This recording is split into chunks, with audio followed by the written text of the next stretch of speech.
लगता है आज आखिरी बार किचन की निगरान बन गई।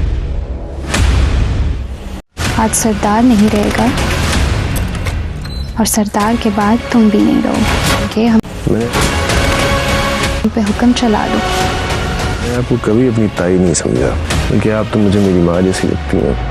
ड्रामा सीरियल जंजीरें के आने वाली एपिसोड में आप देखेंगे कि शीरी का चलाया हुआ सारा खेल जो है वो अब सामने आ रहा है। उसने क्योंकि तूरसम को भी भड़का दिया है, दूसरी तरफ सोहराब की भी मदद कर रही है और दोनों ही तरफ के लोग ये चाहते हैं कि सरबुलंद को किसी न किसी तरह ख़त्म कर दिया जाए।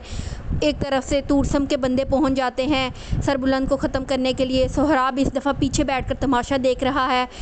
उसी ने ये सब कुछ करवाया है शीरी के ज़रिए। वो चाहता था कि अब उसका दुश्मन उसके हाथों नहीं बल्कि दूसरे दुश्मन के हाथों ही मारा जाए और उसका नाम ना आए। तूरसम के आदमी सरबुलंद की गाड़ी पर जब गोलियों की बौछार कर देते हैं तो सरबुलंद इस अचानक हमले से ख़ुद को बचा नहीं पाता।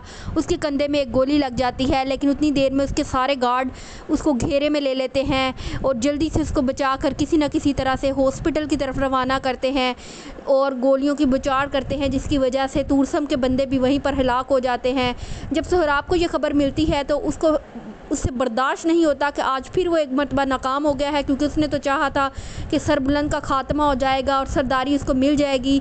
वो बीबी जान के पास भी ऐसे ही नहीं बैठा होता खुशी खुशी उनको अपनी आप मेरी ताई नहीं आप मेरी माँ हैं, क्योंकि वो दिल में सोच रहा होता है कि सरबुलंद का तो आज ख़ात्मा हो जा रहा है और मैंने ही सरदार बनना है।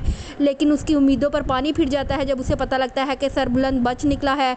रबिया तक जब ये खबर पहुंचती है तो वो रोना शुरू कर देती है। वो छुपते छुपाते सरबुलंद के आदमियों के साथ हॉस्पिटल में पहुंचती है और जाकर सरबुलंद को जब देखती है इस हाल में तो बर्दाश्त नहीं कर पाती, रोना शुरू हो जाती है। लेकिन सरबुलंद उसे कहता है मैं ठीक हूँ, तुम टेंशन न लो।